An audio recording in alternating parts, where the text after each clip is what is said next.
সেদিন থেকে নাম হয়ে গেল অনিমান্ডিত্য মনে। আর সেই অনিমান্ডিত্য মুনি ভগবানের কাছে গিয়ে প্রশ্ন করেছিলেন, কোন পাপে আমার এমন দণ্ড? ভগবান চিত্রকূট থেকে খাতাটা খুলে বলছে, এত বড় মুনির জীবনে এমন করে হলো দেখো তো।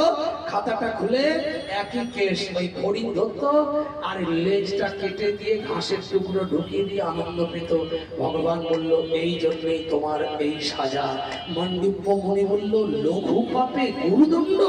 বললেন, কিছু করার নাই, পাপ ছাড়ে না বাপকে, ভগবানের মার দুনিয়ার বার। তার জন্য মা, জীবনে কিছু করুন না করুন, ভালো কাজ কিছু করে যাবেন। কারণ মানুষ মরে না, মানুষের দেহটা মরে। মানুষের দেহটাকেও জন্য শ্মশানে পুড়িয়ে দেওয়া হয়। আর মানুষের যেটি আসল চরিত্র, সেটা ভগবানের কাছে ট্রান্সফার হয়।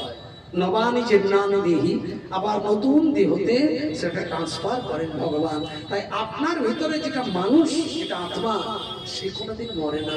স্বীকৃতি করে যান, ওটাই ব্যাংক সেভিংস। ওর ইন্টারেস্টে আপনার পরম্পরা উদ্ধার হয়ে যাবে। তাহলেই জানবেন জীবনে দুটি কাজ করুন। একটা গড়িয়ার মতো সাধু সঙ্গে যোগদান করুন, আর যতক্ষণ বসে থাকবেন ওঠার চেষ্টা করবেন না।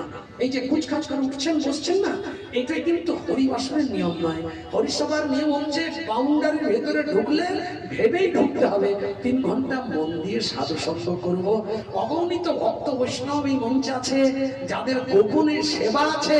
এমন অনেক সুহৃদয় ভক্ত বৈষ্ণব আছে, যাদের সঙ্গে একাসনে বসে আপনি হরিনাম শোনার সৌভাগ্য পেয়েছেন। হরি হরি। এটা হচ্ছে জীবনের সব থেকে বড় পাওয়া। তাই সাধু সঙ্গ আর হরি কথা এই দুটোকে বাদ দেবেন না, বাকি সব বাদ হয়ে যাক।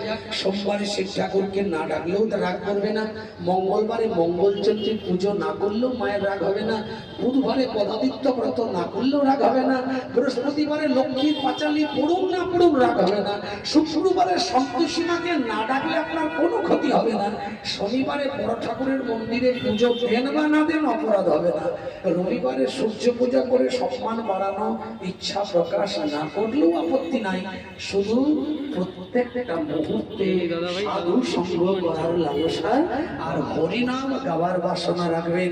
24 ঘন্টার 1টা মিনিট করে প্র্যাকটিস করবেন, আপনার জীবনটা কত সুন্দর হয়ে যাবে আপনি নিজেই বুঝতে পারবেন। চলুন আজকে সবাই মিলে